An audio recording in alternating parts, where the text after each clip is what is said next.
certain. Stop in and see me, State Farm Agent Jason France, on the west side of the Clinton Square, or click our icon at DeWittDailyNews.com and see how our full lineup of State Farm insurance and financial services can help protect your family.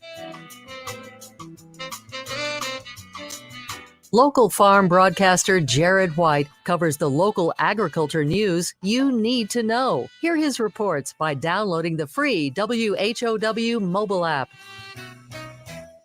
Hi, this is Cody Lee Snow asking for your vote in Tuesday's Republican primary for DeWitt County Treasurer. I'm a Clinton High graduate with a bachelor's degree in accounting, and I'm proud to call DeWitt County home. I feel my extensive accounting background in financial, managerial, fund, and cost accounting is what the DeWitt County Treasurer's Office needs. My goals include bringing a more user-friendly experience to the office with updated technology and ensuring that the county is better off for future generations. I'd ask that you vote for me, Cody Lee Snow, on June 28th in the DeWitt County Treasurer Republican primary. Paid for by Cody Lee Snow. When did elections become a game? Like hide and seek for grown-ups. Tricky grown-ups. Look at Rodney Davis. Do you ever hear Davis talk about his votes to send your tax dollars to Planned Parenthood? True. Davis voted for taxpayer funding of Planned Parenthood. 4 times. 4 times Davis voted for taxpayer funding of Planned Parenthood, the biggest abortion provider in the country. You won't find that on his campaign website. See? Hide and seek. There's more. Davis once bragged, quote, "I can't wait to work with Nancy Pelosi." And then Davis voted with Pelosi 1,077 times. Rodney Davis. You know his game. Davis talks like a Republican here and votes like a Democrat in Washington. Paid for by Conservative Outsider PAC, copac.us, and not authorized by any candidate or candidates committee. Conservative Outsider PAC is responsible for the content of this advertising. You're finding Central Illinois. WHOW. Top of the morning. Thanks for being with us. I'm your host today, Seth Lawrence. The WHOW Morning Show streams to Facebook and YouTube. It's brought to you by Peterson Insurance, your Pekin Insurance agent in Clinton. My guest in studio today is Julia Livingston, Executive Director of Macon County CASA in Macon and DeWitt counties. Good morning, Julia. Hi, Seth. Thanks for having me today. Yeah, happy summer to you. Thanks for making time with us in what is, I'm sure, a busy time for everybody. We appreciate that. And Macon County CASA, Julia, for, 6-8 weeks, maybe longer, folks saw your playhouse on the Clinton Square, and we've been awaiting, that July 19th, I think, drawing for that. Tell us about the playhouse, the raffle, the drawing, all those things. Yeah, so we had our 20th annual CASA Playhouse raffle this year. And in honor of that 20th and in honor of our expansion to DeWitt County, we actually built a third house, which we did house at the Mr. Lincoln Square for a couple of months. Lots of people got the chance to pass by. We were open on May days, so lots of families and kiddos got to look inside. Of course, we had advertising information about what CASA does on the outside. Sure. And we were just I'm so grateful that DeWitt County received this fundraiser so well. We had so many wonderful ticket sales from here in DeWitt County.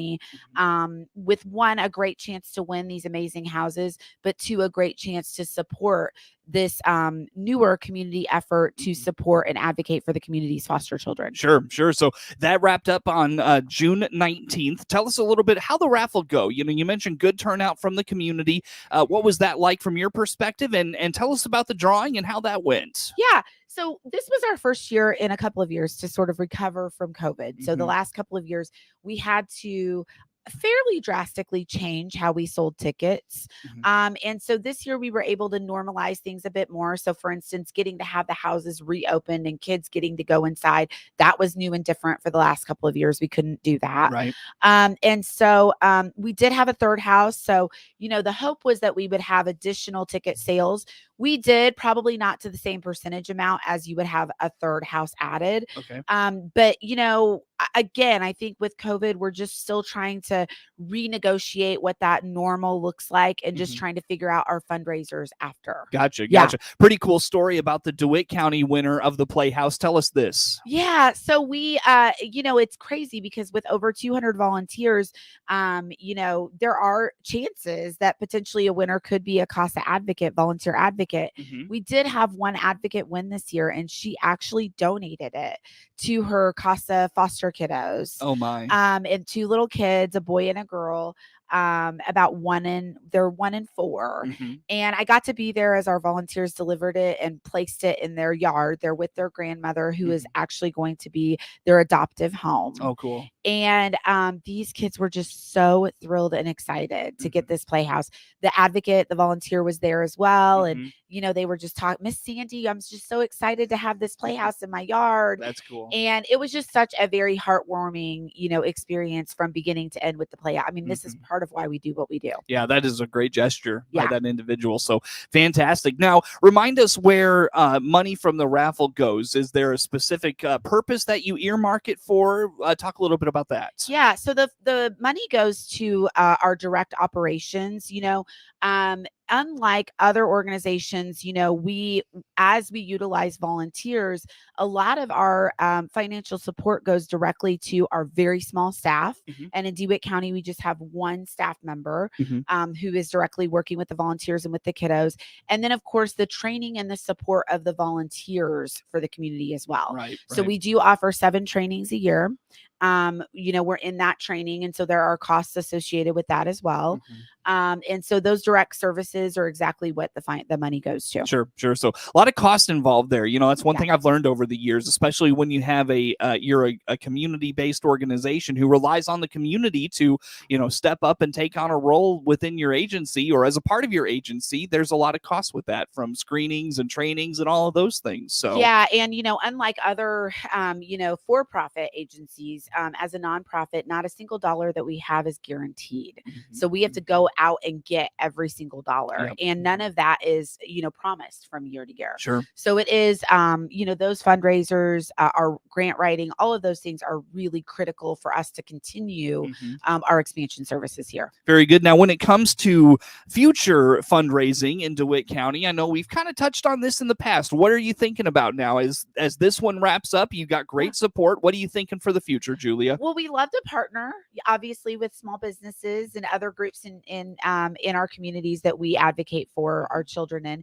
Last weekend, we actually got to participate with Steve Lobb and Tour DeWitt. Right. And we were actually the awarded agency for the fundraising money that was gotten there. So I know I was at the event on Saturday, and there were over 65 riders, which was great.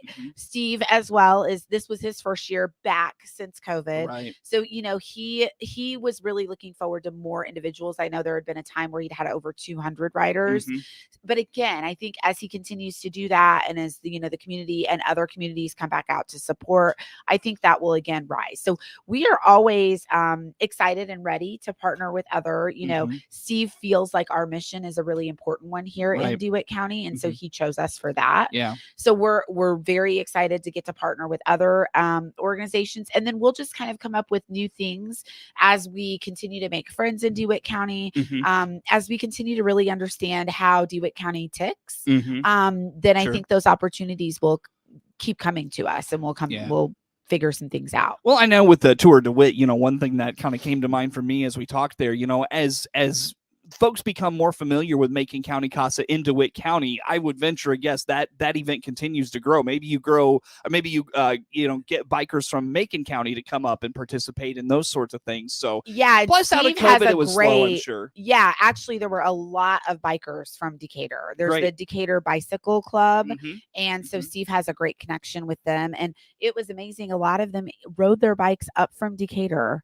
No kidding. Did the 22, 39, or 63 mile ride, and then rode back to Decatur all in one day. Bikers, I tell you, some of those folks, they can go forever. It's know. They were committed. I was very impressed. Indeed. Well, very good. So again, our guest in studio, Julia Livingston with Macon County CASA, in studio with us today. So as it pertains to fundraising in DeWitt County, anything I missed you want to put out there, anything of that nature? No, we're constantly looking for new grants to apply for. And of course, just different opportunities to partner with groups and individuals.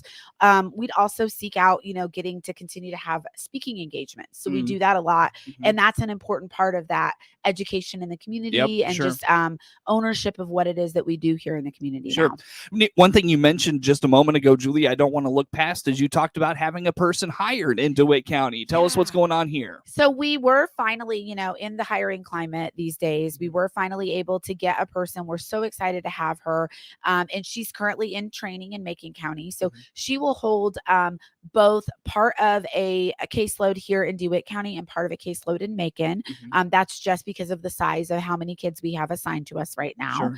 And so she will be at the office that we have in DeWitt County in the Clinton Presbyterian Church 2 to 3 days a week. And then she'll be in Macon County again 2 to 3 days a week, appearing in court in both courts and sworn in both courts as well. Sure. Now, how does she, what is her connection with kids, with the volunteers? Talk about what she'll be doing as it relates to those two entities. Yes. So she is our advocate supervisor here, which means that she is supervising and supporting the volunteers that we get sworn in and placed onto cases with the kiddos. Okay. So she is not only offering support in the form of talking to them, weekly or monthly, but also helping to substitute and go to different meetings and things as the volunteers cannot make it. I see. She'll also be building relationships with the case working agencies that we work with. Those are typically out of Bloomington, Decatur, and Lincoln. Okay. And also, involved with the relationship with the court as well. Yeah, for sure. Now, when it comes to like recruitment, will she work on recruiting new volunteers and working with them? How about that aspect of it? That's a great question. I mean, I think non-intentionally she will, but we actually have a recruitment and retention manager out of our Macon County office that will be recruiting both. And I've had a lot of involvement here in DeWitt County. This first year, I've really taken it upon myself as the executive director to really have more of a presence here.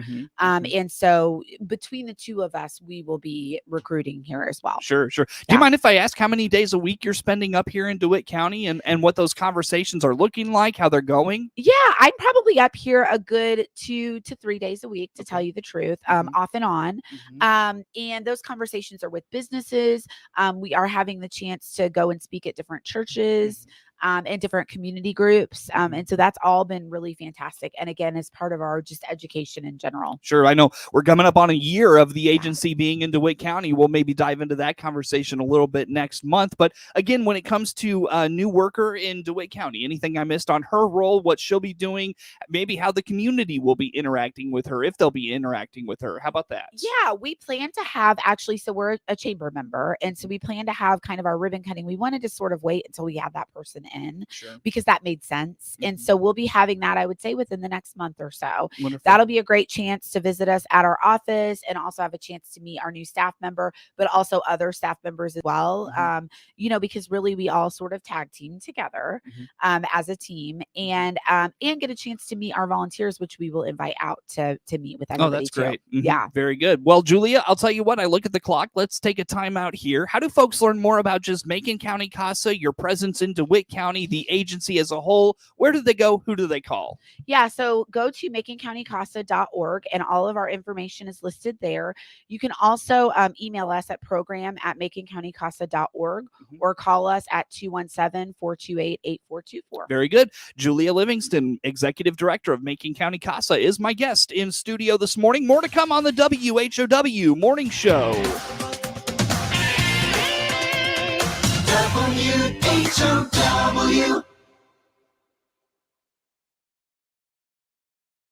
Having a hard time finding the correct new car, truck, SUV, or crossover to fit your needs? This is Scott Baum from Bob Chevrolet Buick here in Clinton. Some lots look low on inventory, so go to our website, look at our pre-order and reserve tab. You'll see inventory in transit, which are built and on their way to Clinton, and in production, new Chevys and Buicks, which are being built and will arrive soon. Or you can always call our sales team. They can help you find the correct one just for you. BombChevyBuick.com, right from the start. Your own home without the maintenance. If you're 55 or better, a beautiful Liberty Village villa could be yours. This is Erin, and I invite you to come take a tour of our move-in ready villa. Click the Liberty Village icon at DeWittDailyNews.com. Simply the finest. DeWittDailyNews.com is the area's leading local news source 24 hours a day, 7 days a week. Get the latest local news, obituaries, police blotter, weather forecast, and more with no paywall. Head to DeWittDailyNews.com to get the local information you need to know. You and your loved one will love living here at Eagle Ridge Supportive Living in Decatur. Marketing Director Carla Thomas here with some comments from one of our happy residents. I am well taken care of. And what hit me big, I don't have to cook and wash my dishes and do my laundry for me. So I was hooked. Eagle Ridge Indicator is affordable to everyone. Call me, Carla Thomas, for a tour at 217-872-1282. That's 217-872-1282 and start enjoying supportive living. The WHOW Morning Show is now video streamed live on the WHOW WEZC DeWittDailyNews.com Facebook page and on the new WHOW TV YouTube channel. Watch Morning Show host Seth Lawrence interview guests live, as well as watch archived video podcasts of any interview you missed. Whether on Facebook or YouTube, we're providing 2 more ways that Central Illinois' local news station, WHOW, delivers compelling content for you. Your friend in Central Illinois, WHOW. Once again, a good morning. Thanks for being with us. I'm your host today, Seth Lawrence. The WHOW Morning Show streams to Facebook and YouTube. It's brought to you by Peterson Insurance, your Pekin Insurance agent in Clinton. Julia Livingston is the executive director of the Macon County CASA, our guest in studio. And Julia, folks have probably heard a lot about this, a dodgeball tournament in July, and you're helping coordinate this a little bit. Tell us what this tournament's about, who it's for, what's going on here. Yeah, so in my role as executive director, I am actually also on the DeWitt County Mental Health Committee. And so, at CASA, we deal with a lot of mental health issues, as you mentioned off air, both with our kiddos and also with the parents as well, the biological parents. We're firm believers that these are conversations that need to happen before the moment where it's really needed. Right. We need to sort of normalize these conversations about mental health. There's this stigma, that nobody wants to talk about it, or that it makes you this bad person if you're having any sort of mental health issues. A weak person. Right. Yeah. That's just not true, And so this event is put on through Heritage and through the DeWitt County Mental Health Committee. And it's called Knocking Out Stigma, the stigma of mental health. And so we're inviting teams of at least 6 and up to 10. These can be young adult teams. So high schoolers, you have to be a high schooler, or adult teams. And so you can put these in, it's really not a fundraiser. So the cost of the entire team is $10. Okay. And we will have t-shirts for sale, but there will be free concessions all night. The event's at Clinton High School. Okay. And the event is on July 22nd. Very good. At So Clinton High School. what time does it start? 6 o'clock Okay. in the evening. So maybe a 6 o'clock to 9 o'clock. Okay. And there will be a bracket. There'll be live music and a DJ and MC. Oh, wow. It's really intended to be a really fun event where we can sort of bring awareness to mental health in the DeWitt County community. When do teams have to register by? Where do they go to register? How about those things? Yeah, so there is a limited number of registration. So it's kind of a first come, first serve for teams. I think we're looking probably in the 28 to 32 team range. So you definitely want to get your teams registered.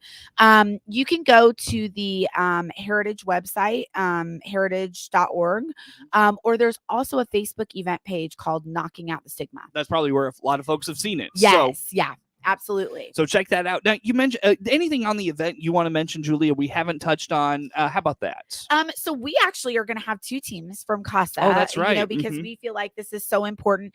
And again, we want to be involved in the communities where we advocate for our children as well. So we have volunteers for both Macon and DeWitt counties. We have staff, and we have board members who are actually going to participate with us on these teams. I think our teams are 10 people each. But Seth, this might be a good opportunity for sports teams. So Clinton High School sports teams to put together a team as a team building exercise, for the high schoolers, like a football team could put together, or a basketball team. And it would just be a really fun event and a night, to just get out and have fun. It's a great idea. Great point for sure. We talked a little bit at the top. You mentioned, that mental health overlaps with where, your world a little bit, and kids in foster care and in the court system and those sorts of things.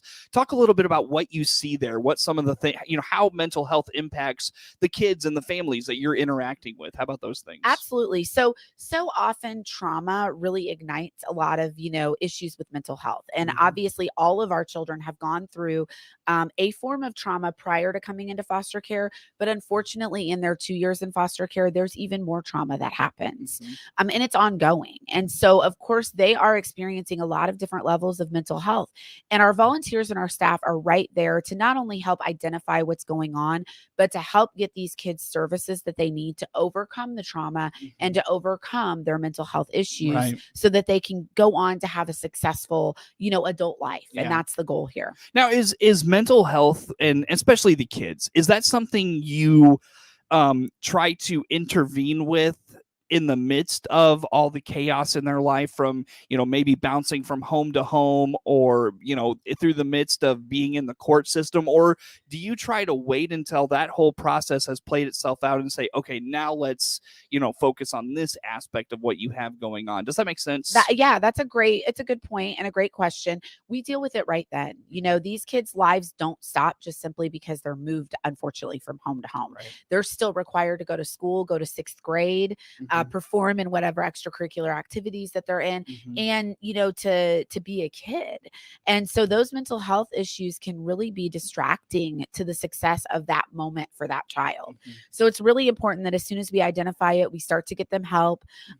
Because our relationships are so strong with them, we are that consistent person in their lives, even though they're moving from home to home. So often we identify those issues before other people do, because we know what is normal for Tommy and what is not normal for Tommy. And so when we see not normal, we start to have those conversations and say, what's going on? What can I help you with? What are you upset about right now? And just really try to seek out that help from different community organizations and businesses to try to figure out how we can get Tommy help. How about separated from the kids, families? Is mental health ever, the cause of, kids coming into care, or is that ever part of the equation from the family level? How about that? What do you see there? Absolutely. So with our current 350 assigned children, there is a large percentage that part of the issue is, undiagnosed and untreated mental health issues. Sometimes mental health with different cultures plays out differently. You mentioned weakness. In many cultures, it is seen as significantly weaker to be an adult with these issues. And so that's why sometimes they don't even want to identify that that's an issue. And you'd have to identify it to get treated and to get medicine. Right. And so, yes, absolutely. A lot of the parent service plans do include some sort of mental health help, counseling, medicine, things that are diagnosed with the doctor to say, this is going to help you operate as a better adult, then a better parent. Right. Yes, Sure. Absolutely. Where do you turn for those services, if you don't mind me asking? Absolutely. So Heritage, we partner with Sure. Heritage so much. They are operating out of many counties, but also Macon and DeWitt. So we've had a wonderful relationship with them. Warner Health Services here as well. And we've got a couple of different hospitals in Decatur that we operate with too. And then of course, just as we get, our kids are placed all over, honestly, not just in these 2 counties. And so as we get into those different counties, we seek out the services that are needed there. I see. Very good. Well, Julia, very quickly, again, the dodgeball event is when and where, and how do folks get registered? Yeah. So Knocking Out the Stigma Dodgeball Tournament is on July 22nd at Clinton High School. It begins at 6 p.m. You do have to register your team ahead of time. So you'll want to go to the Facebook page that is Knocking Out Stigma and register there. There's a link directly there. It's a Google form and it's so easy to fill out. Only $10 to register your team. And once you get there, you have free music and entertainment, and also free concessions that night. Very good. Well, Julia, thank you so much for stopping in and talking with us today. Julia Livingston with Macon County CASA, our guest in studio. Network news on the way on the WHOW Morning Show.